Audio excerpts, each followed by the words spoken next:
మన గులాబీ జెండా ఎగిరించి ఖచ్చితంగా కేసీఆర్ గారికి బహుమతిగా ఇప్పుడున్న సిచ్యువేషన్లో పార్టీలు మారుతుంటారే కానీ ఇప్పుడున్న సిచ్యువేషన్లో మన లీడర్కి వ్యక్తిగతంగా ఇబ్బంది ఎందుకు వచ్చింది? పార్టీ పరంగా కేసీఆర్ గారిని కొట్టలేకపోయినారు కాబట్టి ఈరోజు ఆయన కూతుర్ని తీసుకుపోయి పెట్టినారు. ఒక్కసారి ఆలోచించలేరా?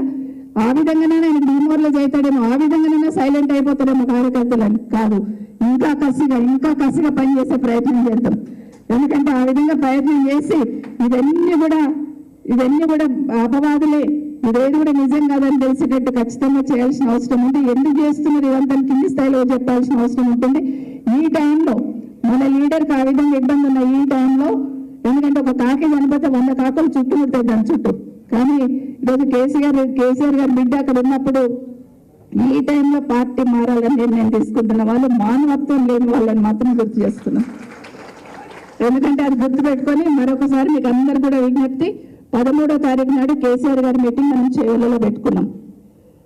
మనము అవతల మొత్తం రాష్ట్ర వ్యాప్తంగా మొత్తం మీటింగ్ తీసుకొచ్చి మనం తుక్కుగూడలో పెడుతున్నారు.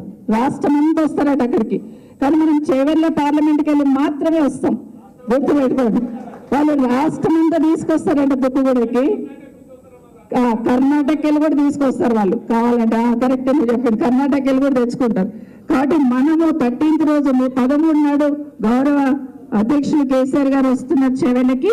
అందరినీ కూడా టీఆర్ఎస్ పార్టీ అంటే అభిమానించే వాళ్ళందరినీ కూడా ఖచ్చితంగా కేసీఆర్ గారి మీటింగ్ తీసుకొచ్చి పెద్ద ఎత్తున ఎక్కడ చూసినా గులాబీ కండువా గులాబీ జెండా ఎగిరేటట్టు ఎదుటి వాళ్ళ గుండెలు అదిరిపోయేటట్టు ఆ మీటింగ్ చేసుకున్నాం. దయచేసి అందరం ఇన్వాల్వ్ అయ్యామని తెలియజేసుకుంటూ